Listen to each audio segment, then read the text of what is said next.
Reading from Gary Kremer's book on Dr. George Washington Carver in his own words. Edward Price, the Californian who came to Tuskegee to study with Carver in 1934, was totally unimpressed at his first sighting of Carver, a man he initially failed to recognize.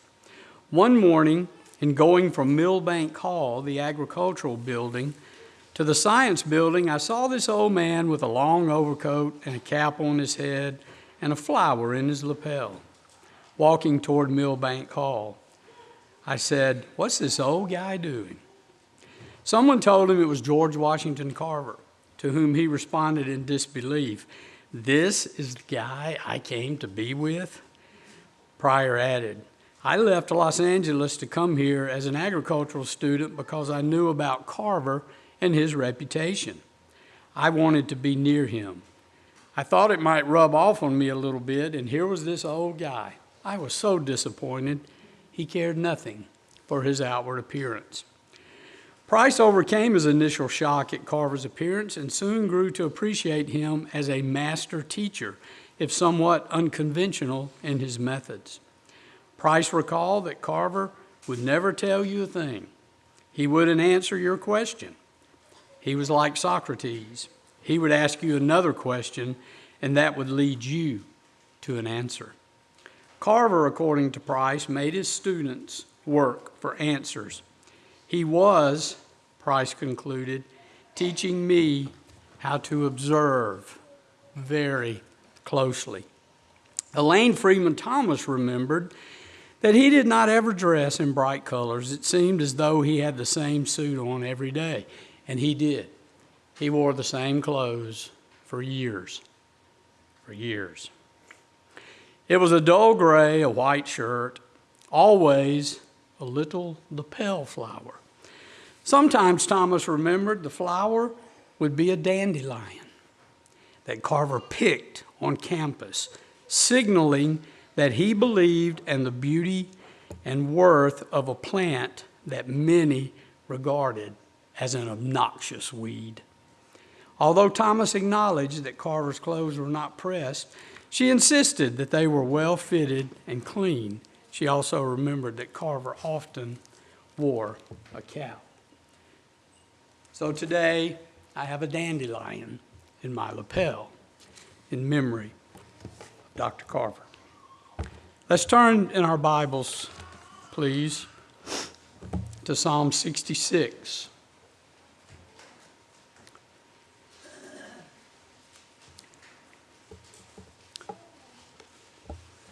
Psalm 66, verse 5. Come and see the works of the Lord. Don't just come and look, but come and see the works of God. He is awesome in his doing toward the sons of men. Psalm 119. Psalm 119, verse 18. Open my eyes that I may see wondrous things from your law. Psalm 121. This was Dr. Carver's favorite psalm. He quoted it often over the course of his entire walk with the Lord. Psalm 121, verse 1. I will lift up my eyes to the hills, from whence comes my help. My help comes from the Lord, who made heaven and earth.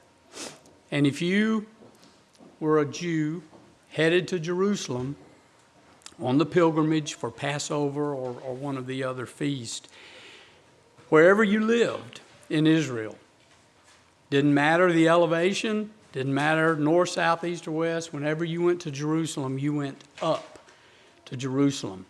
And as you were approaching Mount Zion, those hills, you knew that that was the Lord's dwelling place. You knew that that was where you were going to worship the Lord. So when the psalmist says, I lift up mine eyes to the hills, you're to look at the Lord dwelling in Mount Zion. Isaiah 41. Isaiah 41.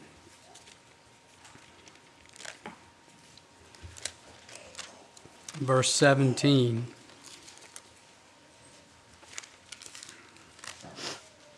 The poor and needy seek water, but there is none. Their tongues fail for thirst. I, the Lord, will hear them. I, the God of Israel, will not forsake them. I will open rivers in desolate heights and fountains in the midst of the valleys. I will make the wilderness a pool of water and the dry land springs of water. I will plant in the wilderness the cedar and the acacia tree, the myrtle and the oil tree. I will set in the desert the cypress tree and the pine and the box tree together, that they may see, not only look, not just look, but see, that they may see and know and consider and understand together that the hand of the Lord has done this, and the Holy One of Israel has created it. Let's bow in prayer. All of creation, O Father, belongs to you. Your kingdom has been established forever, and forever it will be. We thank you for all the blessings that are ours. We thank you for the life of Dr. Carver. We thank you for the stand he took for your gospel and for the willingness he showed in being your servant. Bless our time together now. May Christ be praised. Amen. Today, we will not consider in detail Dr. George Washington Carver's journey from an unknown, unheralded beginning to a definitive, decorated end. Nor will we consider in detail the barbs of racism and bigotry he endured, the relationships and incidents, both good and bad, he had with those around him, or the wrong assumptions and attacks made on his character. We will not consider in detail the many and varied gifts and talents God gave to our teacher and friend, Dr. George Washington Carver, but we will contemplate what I believe to be his most enduring gift and the one I treasure most, his ability to look, then see. Many of you know that I hold in high regard and have recommended countless times the shorter Oxford English Dictionary, 5th edition. If you do not have it, you need to get one immediately and put it in your library. But if we go to the Oxford Dictionary, look up the word look, we find the definition to give a certain direction to one's sight, to direct one's eyes to some person or object. If our eyes are working, we're looking, unless our eyelids are closed. We're all the time looking. That's why God gave us eyes. If we look up the word see, S-E-E, means to perceive with the eye, to become aware of in the mind's eye, to perceive mentally, attain to comprehension, to understand. If our eyes are open and working, we can look. But what do we really see? What do we really see? And when we look at all of creation, and the hymns chosen this morning are about that, when we look at all of creation, all of it, do we see the work of God, the will of God before us? Do we see the work of God and the will of God before us? Dr. George Washington Carver did. Dr. George Washington Carver did. And these are fragments of his life, his letters, and his lectures. We do not know exactly when Dr. Carver was born, Back at that time, some records were kept, some were not. Some of the ones that were kept were not kept very well. But it was around 1864, 1865. He was born in Diamond Grove, Missouri, to a girl who had been purchased in 1955 as a slave. She belonged to Moses and Susan Carver, German immigrants who had moved down to Missouri to be farmers. His mother was 13 when she was purchased. The Carvers had a 200-acre farm, a lot of hard work. They didn't believe in slavery, but they bought Susan so she could move in with them and help Miss Susan take care of the house.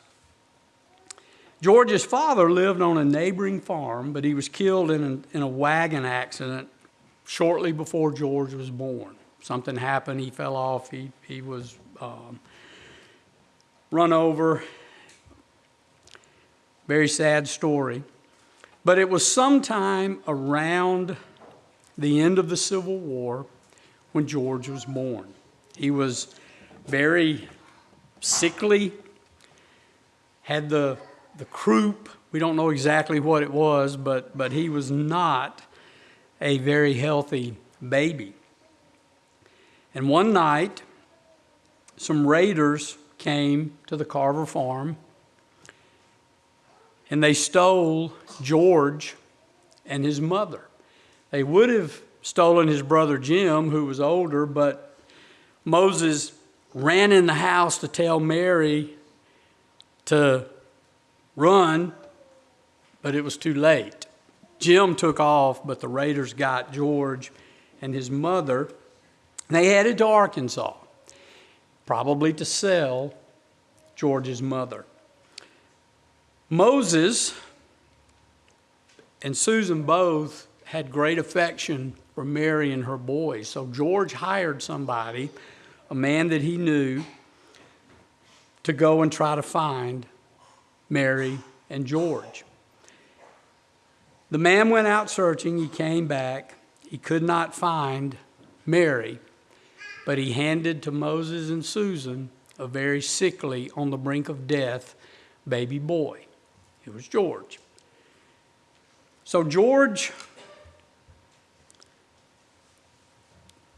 became the adopted child, so to speak, of Moses and Susan. They gave him their last name. So George and his brother grew up on this big 200-acre farm in Diamond Grove, Missouri. George helped some as he grew with the farm chores, but because of his health, because he was weak and sickly, he did a lot of things around the house. He helped Miss Susan. George learned how to cook, learned how to do laundry, do them well. He learned how to sew. He learned how to embroider. He learned how to garden at a very early age. When George looked at the work that he was asked to do, his chores, George didn't necessarily look at it as, oh, it's time to take out the garbage. And how many of you young people here, as one of your chores, takes out the garbage? Several? Got you, Mr. Lowe. Me too. Let's take out the garbage. But we pick up that bag of garbage and we just head outside, open the dumpster, throw it in. George wouldn't look at that necessarily as a bag of garbage. George would look at it as what's there that could be reused. What's there that, had I been a better steward of God's earth, it wouldn't be in that garbage can. It's not just looking, it's seeing what's actually there. George, in his free time, he would roam the woods. He was a very curious young boy. He would study plants. George had a massive plant collection. He had this little area that he would find something, it amazed him, and he would dig it up and go replant it in his little plant garden. He loved rocks. He collected rocks. And he had a special place where he was allowed to put them, and he would study the plants and the rocks. It was his father's world. It was his father's world. He was very curious. He was very bright. He was very hungry to learn. Very hungry to learn. But George understood plants. And when he looked at a plant, even if it was something like an obnoxious dandelion, when George would look at a plant, he would see more than just a plant. He would go beyond just the activity of visually recognizing that as a plant. But George saw what those plants needed. George saw what those plants needed. Do I do that when I look at things? Do I do that when I look at people? Do I just see a person there, or do I actually see what that person really needs? So George became known as the plant doctor.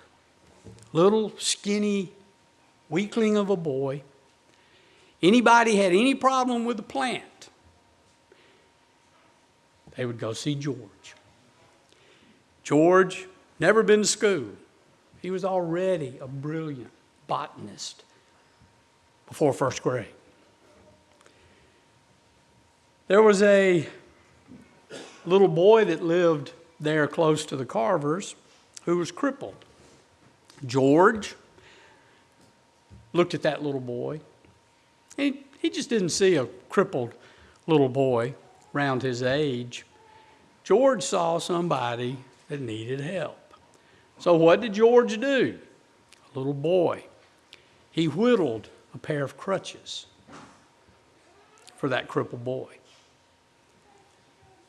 He saw more than the condition of that little boy. He saw that he needed something. George later in life gives us the story of his becoming a believer. In a letter he had written to Miss Coleman, who was asking about him becoming a believer, his salvation, George says, as to being a Christian, please write to Mr. Hardwick, YMCA, 706 Standard Building, Atlanta, Georgia. The dear boy made a 10-day tour with me through Virginia, North Carolina, and Tennessee, where I lectured to a number of colleges and universities.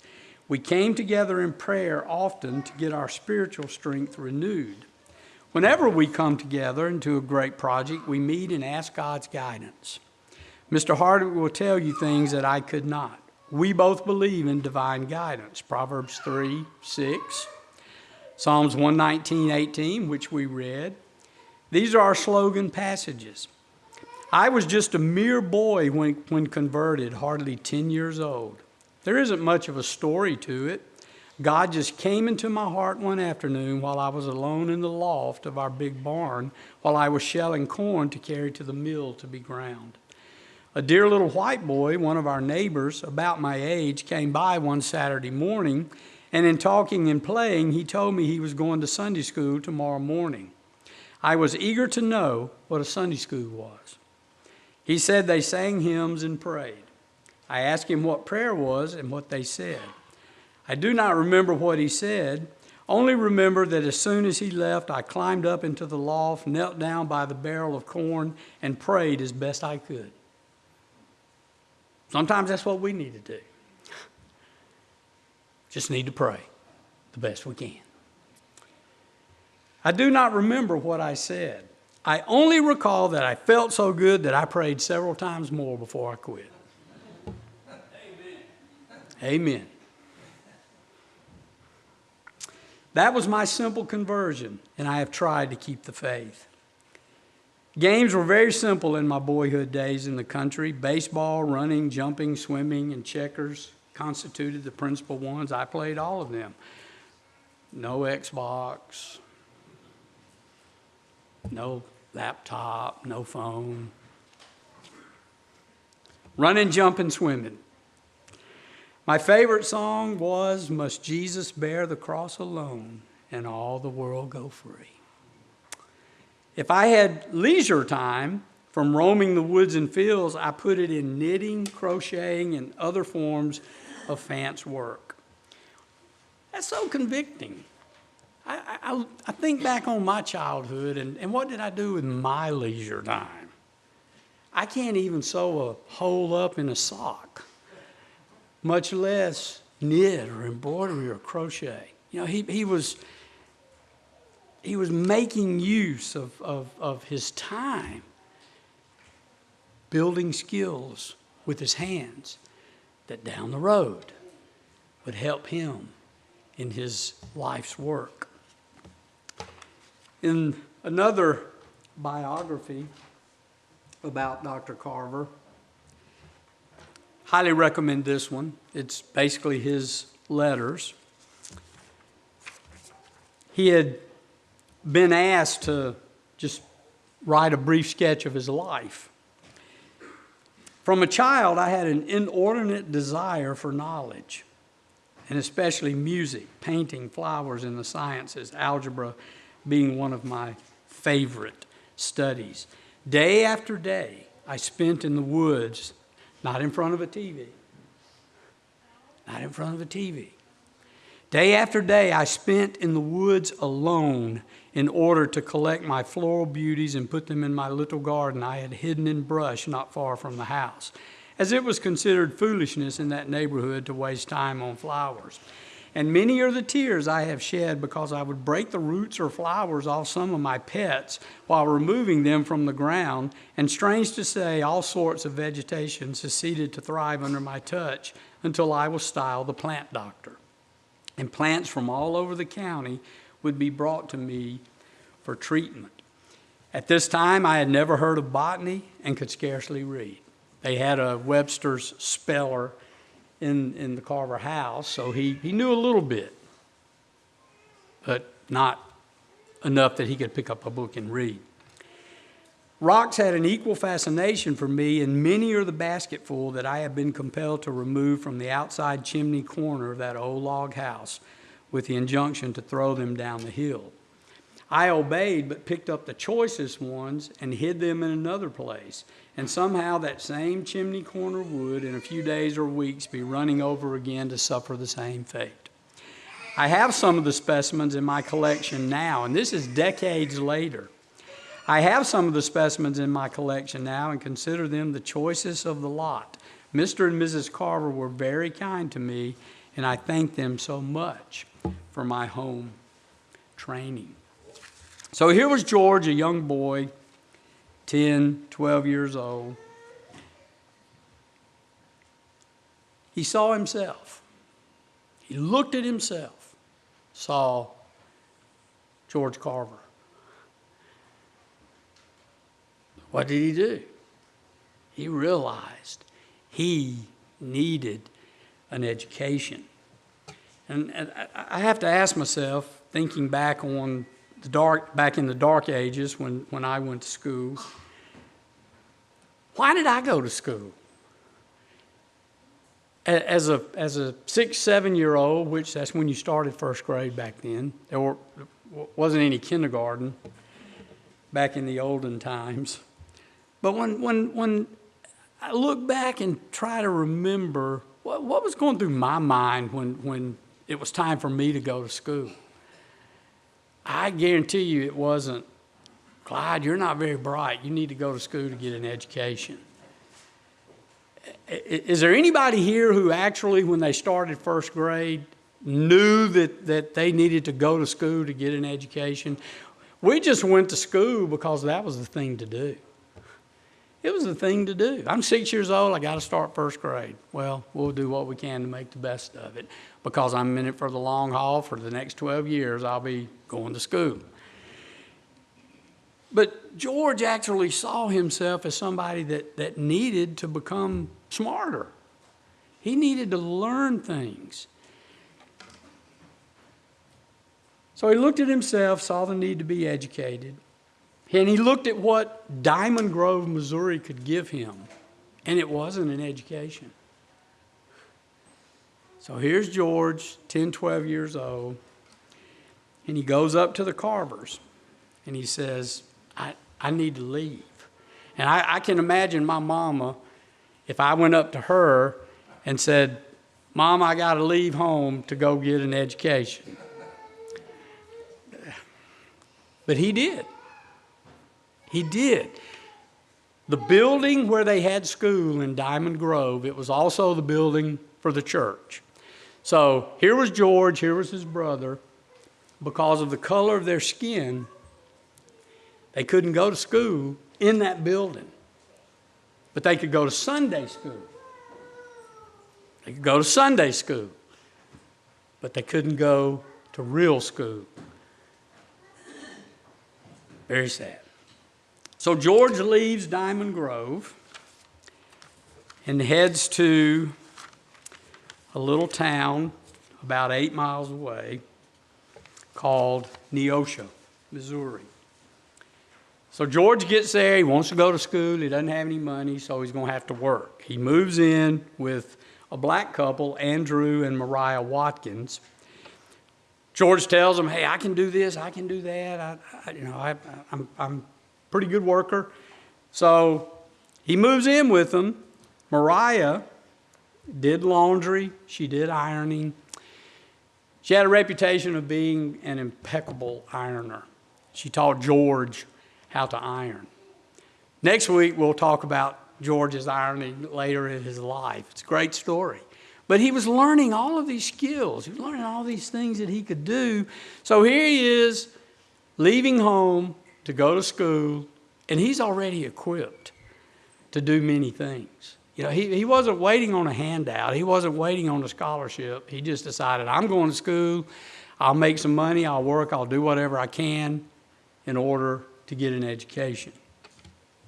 So he moves in with the Watkins, helps him out. They were attending the AME church there, African Methodist Episcopal Church. George started going to church with them. Mariah gave George his very first Bible. He kept that Bible his entire life. It was one of his treasures. He literally hid it in his heart. It was that important to him. But he was only there about a year, and he learned all that he could from the schoolmaster, which wasn't very much. George decided, I got to go somewhere else. I can't learn anymore here. This was 1877. So he leaves and goes to Fort Scott, Kansas. He hitches a ride there. I think it was 60, 70 miles away. So he ends up in Fort Scott, Kansas. And he hears that there's a family there that's looking for some help, the Paynes. So George goes to the Payne house and says, I'm George Carver. I'm a good worker. I can do this. I can do that. Well, the lady decides, Mrs. Payne decides she's going to hire George. Help with the cooking, help with the chores, help with whatever we need. So she's talking to George, and she says, now, my husband is a very finicky eater. You have to just do everything just right, his way. Well, George knew how to cook, but he was no sous chef. So, and this little story is just it's a great revelation of the character of Dr. Carver. He knew about cooking, but he didn't know how to take care of all these fancy recipes for Mr. Payne. So he asked Miss Payne, he says, would you please show me one time how your husband likes his food cooked so I won't mess it up? Well, she didn't know that George just knew basic cooking skills. You know, like me, you pop the can off and pour it in the pot and make sure you don't turn the heat up too high. She shows George exactly how to cook her husband's food. He watches her. He's not looking. He's watching her. He's seeing the woman do this. He remembers. So he cooks the meal, and her husband just goes on, oh, this is the best food ever. That's how you learn people. That's how you learn. You don't just look and see somebody doing something. Really see it. See what they're doing. Look at the detail.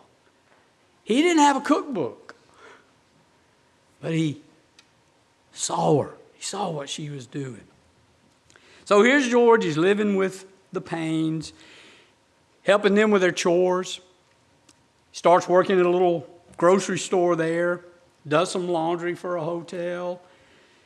Doing all these things, he still was going to school. So George didn't get on the school bus, go to school, stay there 6, 7 hours, get on the school bus, come back home, play the rest of the day, eat, and go to bed.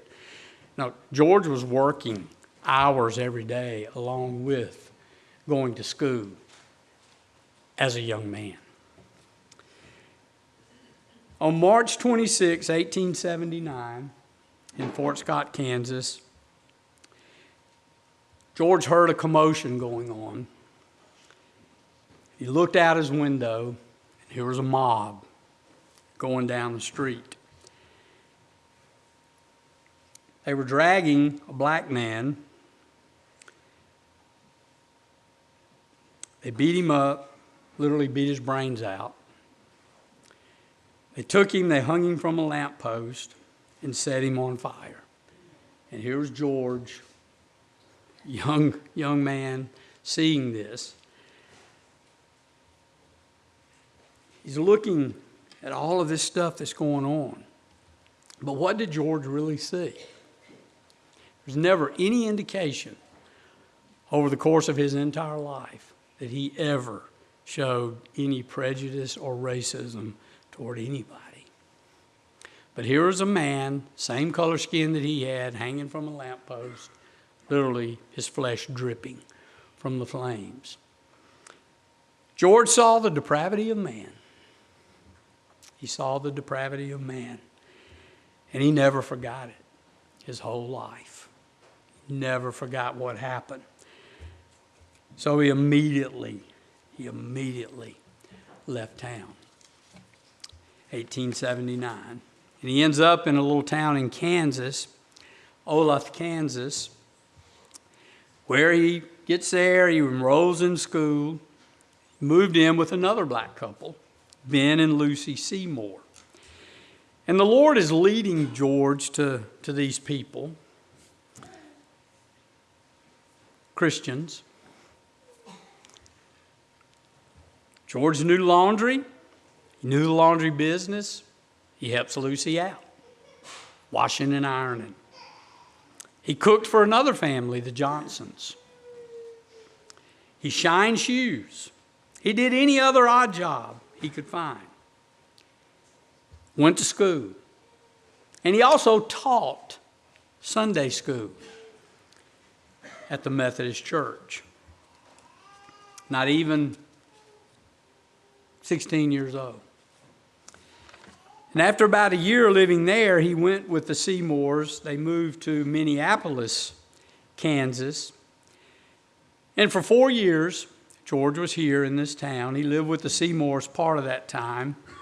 He opened his own laundry business with a $43 loan that he took out from the bank. He did odd jobs for a local doctor. And of course, he went to school, high school at this time. High school at this time. In 1883, he joined the Presbyterian Church, which is where the Seymours were attending. So in 1984, he left Minneapolis. He went to Kansas City, Missouri. He worked for a very short time at the Union Depot as a clerk. While he was there, he had made friends with the Rarig family, white family. He and his friend Chester went out one morning to have breakfast at a local restaurant. They go in, they sit down. Man comes up and says to George, we don't serve people like you here. So George and his friend got up and walked out. George didn't hold any grudges. He realized what was going on at the time. And later in life, he would relate this story, and it was like he had more sympathy toward his white friends and what they were having to endure, because they would take him to these places and then they would be asked to leave because they brought in a black man. But George was about to be a part of another incident along that line. He so wanted to get a college degree. So he applied. He was going to the Presbyterian church. He applied at a Presbyterian college in Highland, Kansas. He sent in his application by mail, glowing reviews. "You are accepted. Please come to our school." So George spent all his money in order to leave Minneapolis, Kansas, and go to Highland, Kansas, to attend this Presbyterian college. So George gets on campus. He goes to meet the president of the college, and he gets in the president's office, and looking at his application, he looks at George and he says, "We don't accept Negroes here at this college." George turned around, he walked out. No college education for him at this place. So it was the same thing that he experienced when he was a young boy in Neosho. He just wanted to get an education, but he couldn't because of the color of his skin. Years later, he's trying to still get an education, this time college, and he was accepted.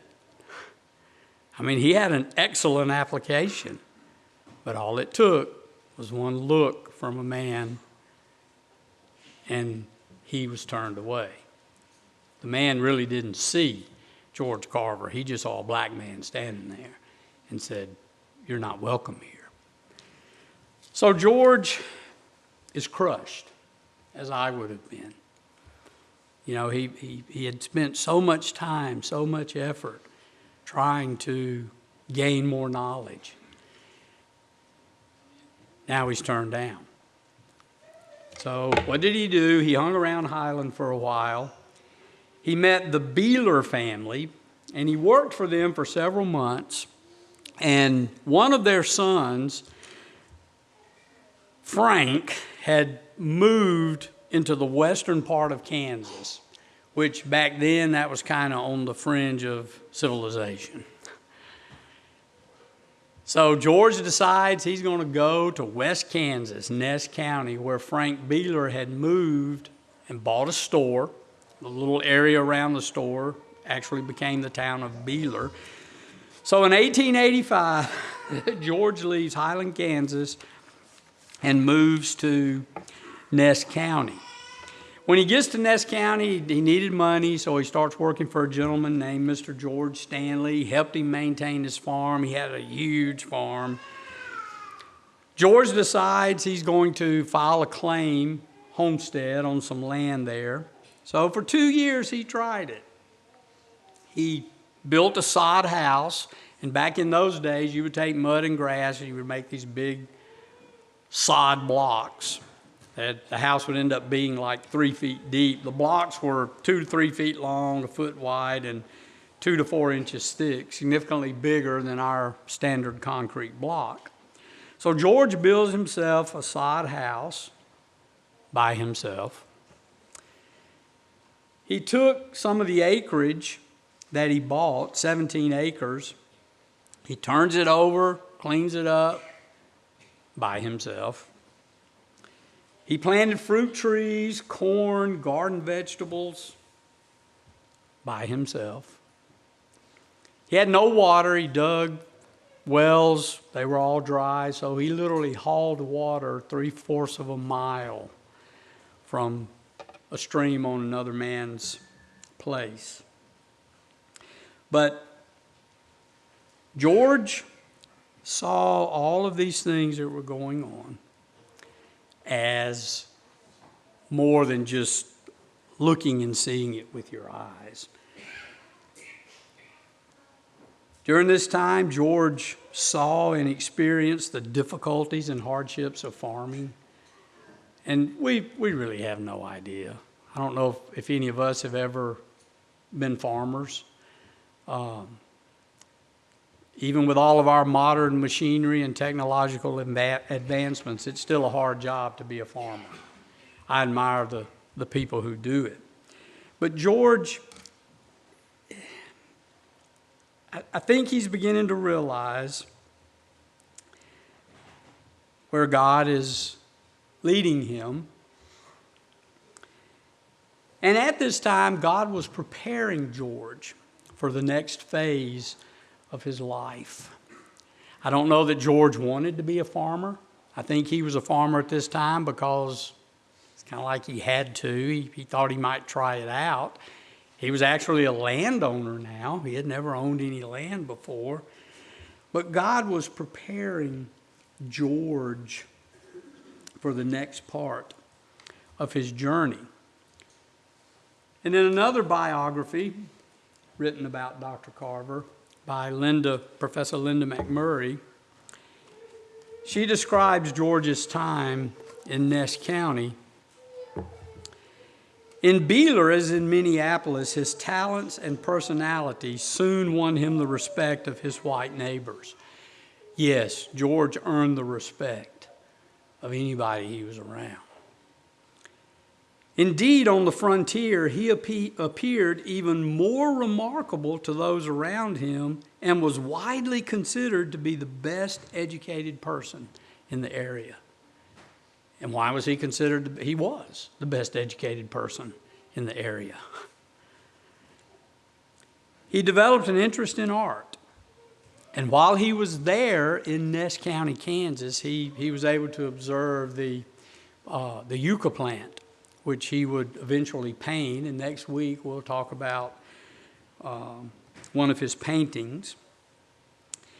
He developed an interest in art, taking his first lessons from Claire Duncan, a black woman who had taught at Talladega College in Alabama, not too far from us, and later became a missionary for the African Methodist Episcopal Church.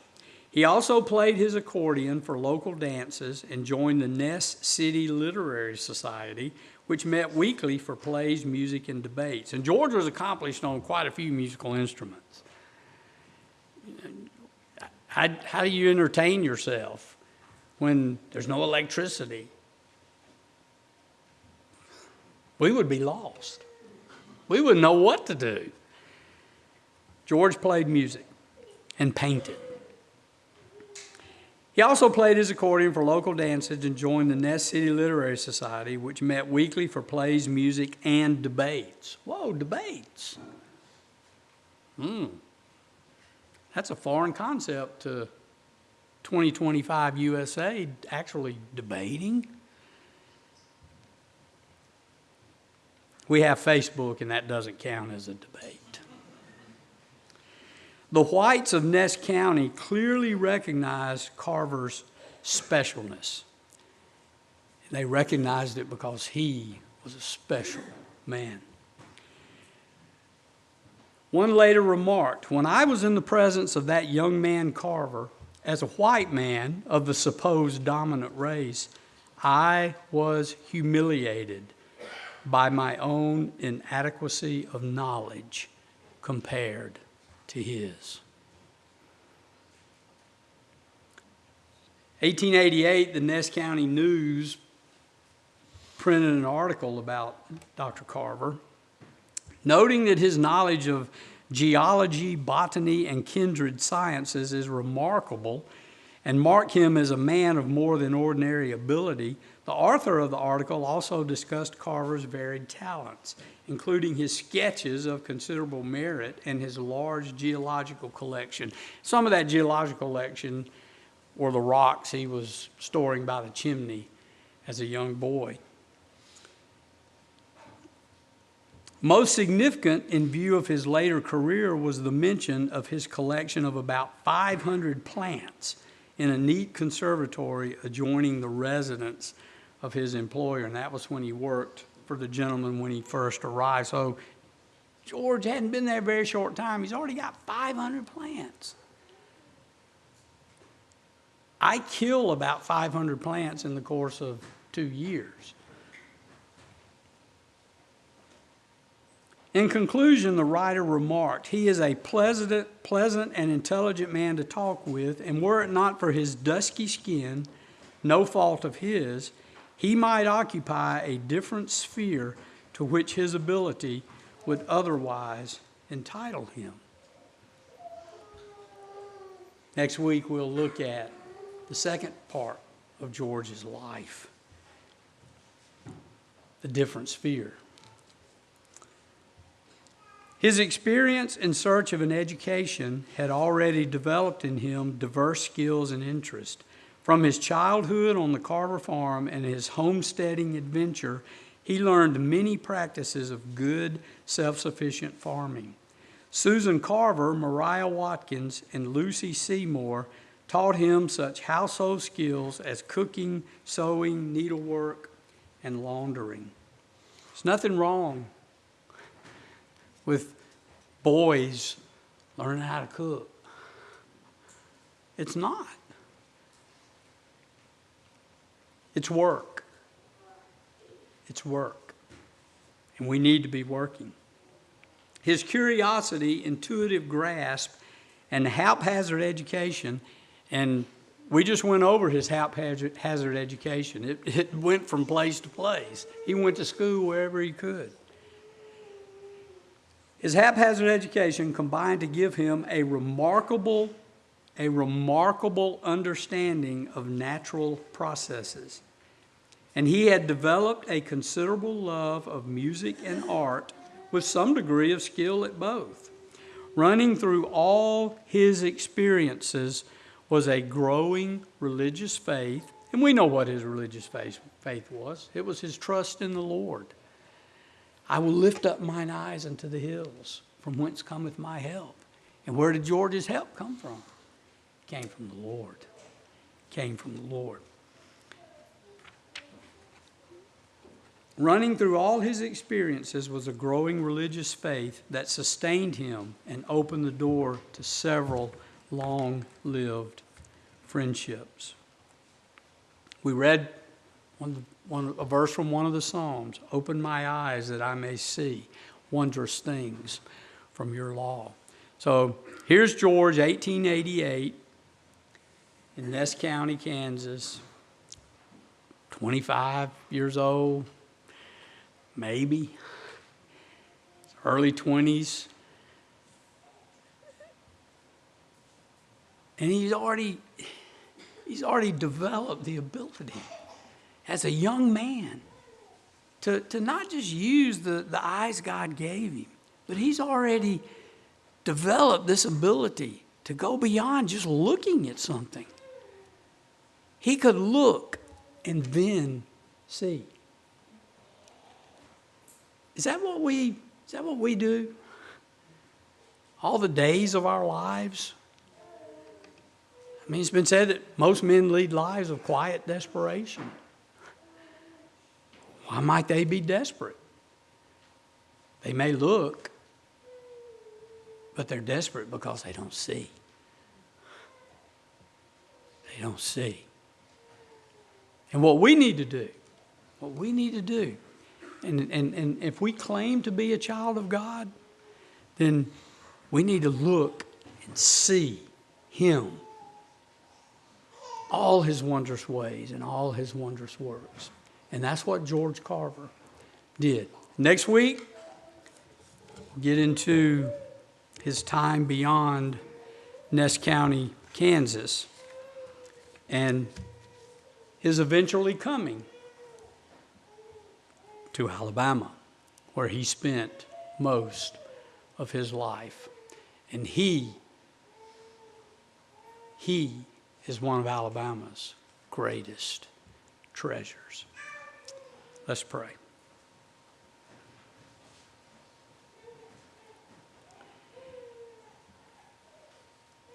Father, you took George Carver, and you molded him and you made him after your will. Please, Father, take each of us who name the name of Christ, place us in your hands, and mold us, make us after your will. Give to each of us the ability to not be complacent, to not just look, but to go beyond that and see all the wonders that you have made. Thank you, Father, for your blessings upon us. Amen.